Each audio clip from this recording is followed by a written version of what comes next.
yadına düşürmü o tozlu meydan, adını pıçıltı kahraman ibad. Senin yolun çetin idi, ayağın daşlara değirdi hey. Gülüşün yaralıydı, üzündən heç getməyən köhnə çənə. Ellerin titrəyirdi, qorxudan yox, haqsızlıqdan yanırdın. Hamı güldü sənə, mən sənin gözündə alov gördüm, inan. İbad, qəhrəman ibad, yıxılsan da qalxan inad. Hamı səni başa düşməsə də, mən deyəcəyəm sənə qəhrəman ibad.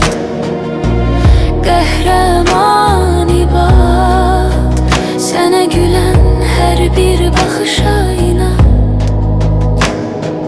Bu ürəkdə bir gizli nəğmə var, adı sənin adın ibad. Gecələr tək qaldın, köhnə pəncərədə solğun işıq.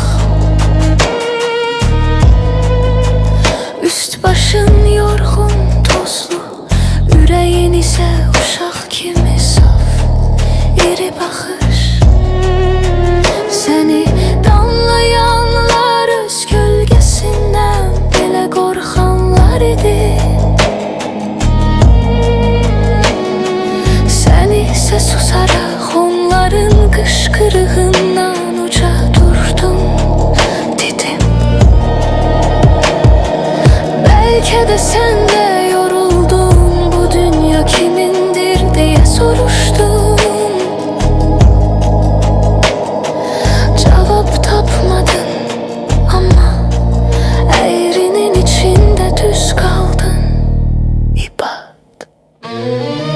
Bir gün bu küçələr sənin addımlarını dinləyəcək, sakit. Hamı susanda belə, hardansa uzaq